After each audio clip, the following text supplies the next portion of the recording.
Singapore থেকে চিকিৎসা নিয়ে আশানুরূপ উন্নতির পর গত কয়েক মাস ধরে ফিজিওথেরাপি চিকিৎসা নিচ্ছেন বিএনপির স্থায়ী কমিটির সদস্য ও ঢাকা ৮ আসনের সংসদ সদস্য মির্জা আব্বাস। মালয়েশিয়ার রাজধানী কুয়ালালামপুরের আমপাংয়ে অবস্থিত প্রিন্স কোর্ট মেডিকেল সেন্টারে তিনি চিকিৎসা নিচ্ছেন। প্রিন্স কোর্ট মেডিকেল সেন্টারে যাবতীয় চিকিৎসা নিলেও তিনি এখন বেশি সময় অবস্থান করছেন কুয়ালালামপুর থেকে কয়েকশত কিলোমিটার দূরের রাজ্য ইপুহ এলাকায়। সেখানেও ফিজিওথেরাপি নিচ্ছেন। মির্জা আব্বাসের শারীরিক অবস্থার খোঁজ নিতে স্থানীয় ও বাংলাদেশ থেকে যাওয়া বিএনপি ও তার অঙ্গ সংগঠনের কয়েকজন নেতাকর্মী ও প্রবাসীরা দেখা করে তার স্বাস্থ্যের খোঁজ খবর নেন।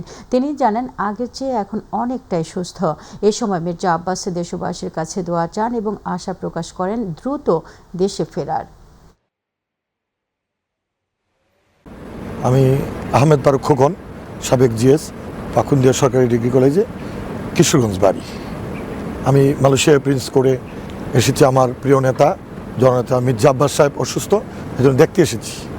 আলহামদুলিল্লাহ, আগের তুলনায় অনেকটা ভালো দিকে উনি সুস্থ হয়ে উঠছে। আশা করি সম্পূর্ণ সুস্থ হয়ে বাংলাদেশে আসবেন ফিরে।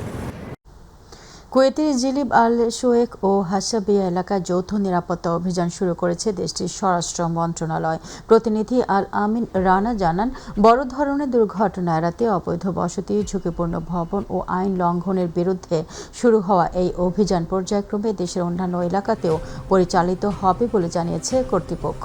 অভিযানে সেনাবাহিনী, ন্যাশনাল গার্ড, ফায়ার ফোর্স এবং একাধিক সরকারি সংস্থা অবৈধ ভবন, অতিরিক্ত জনবসতিপূর্ণ আবাসন, লাইসেন্সবিহীন ব্যবসা এবং আবাসন আইন লঙ্ঘনের বিরুদ্ধে একযোগে অভিযান পরিচালনা করছে।